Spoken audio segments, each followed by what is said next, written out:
Our next and third speaker for the District 22 International Speech Contest, Kristy Vetter. Kristy Vetter, 3 simple words can change the world.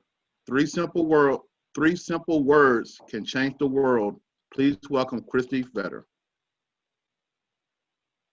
Thank you, Mr. Contest Chair.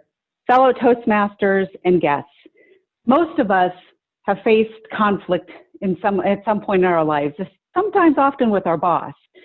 My daughter was faced with that situation, and she called me one day and said, "Mom, I went to training class with my team, and we learned something new. We learned 3 simple words." And what she said to me next was so profound and yet so simple. 3 simple words that can change the world. Assume good intent. Assume good intent. Those are great words, and I thought, this is great. I can use this too. But then I thought, wait. We all know what happens when you assume. You make an ASS out of you and me. But then I thought, wait, that's not true. When you assume good intent, it's a good thing. So instead, I decided to reframe that A, that S, and that S. And A means you can be amazingly happier when you assume good intent. The S means that you have the skills to be able to resolve conflict when you assume good intent and change the world. And the other S means that you have the opportunity to save a life when you assume good intent. Assume good intent and save the world. It doesn't have to be something big that you start with. Let's talk about amazingly happier. And let's start with a really simple example. Remember when we used to drive to work? And you're driving along and somebody cuts you off. And you honk that horn, you wave those hands, and you yell at the person like they can hear you. And then you wave with just one finger. AAA has told us that, in fact, 91 million of us have honked in anger or frustration.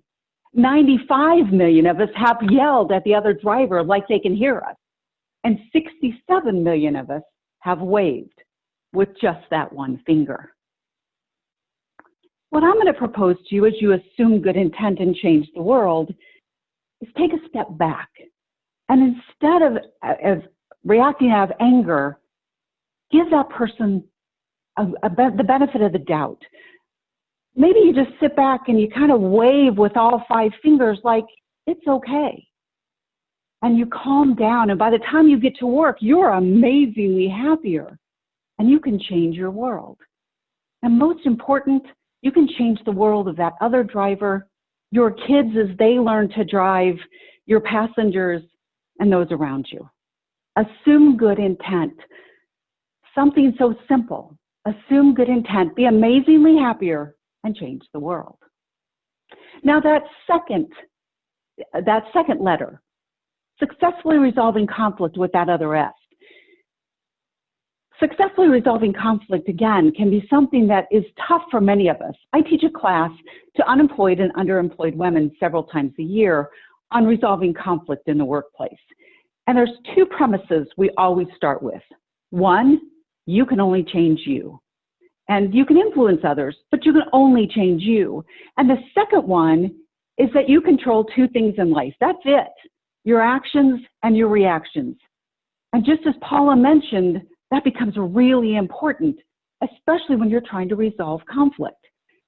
When you combine those 2 premises with assuming good intent, your foundation is so strong to be able to successfully resolve conflict. According to Myers-Briggs, 85% of us have dealt with conflict in the workplace, costing companies over $350 billion in lost wages, in arbitration, and in sick time. Assume good intent and successfully resolve conflict is as simple as taking a breath. When you breathe in and breathe out, you allow your mind and your mouth to catch up with each other. What comes out is helpful, not harmful. And when you assume good intent and have those skills to resolve conflict, you're a better leader. You have the opportunity to understand someone else's point of view. You have the opportunity for more joy in the workplace. You build empathy and trust. You build stronger relationships. Assume good intent. Successfully resolve conflict and change the world. Save a life. My son was 15 years old, and we were out driving around, and we came across a young man, about 10 years old, standing in his yard. He was holding his arm, and there appeared to be blood dripping down his arm. I said, Matthew, let's pull over, see what's going on. Matthew said, Mom, it's just after Halloween. It's fake blood. Just let's keep driving. I said, Matthew, let's give him the benefit of the doubt. Let's pull over and see what's going on. We pulled over and walked up. And not only did that young man have blood dripping down his arm, there was blood everywhere. There was blood on the sidewalk and on the retaining wall in front of him. You see, he'd gotten locked out of his house. When he went to stack the pumpkins so that he could climb in his open window, the pumpkins fell out from underneath him, and his arm went through the glass, cutting him to the bone. I called his mom. She came and got him and took him to the hospital. The next day, my family and I stopped by to see how he was doing. He was feeling better. He thought he was kind of cool because he had the stitches, but his mom pulled me aside and she said, Kristy, he may never play baseball again, but you saved his life.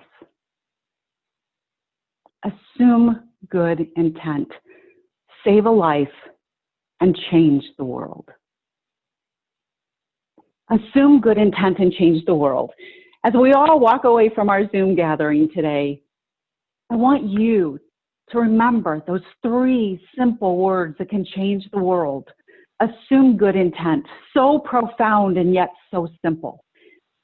And I know that you have the opportunity to be amazingly happier, to have the skills to successfully resolve conflict, and I hope you never have to, but if faced with it, to save a life because you assume good intent and save the world. Assume good intent and save the world. Assume good intent and change the world. It really does all begin with you. Mr. Contest Master.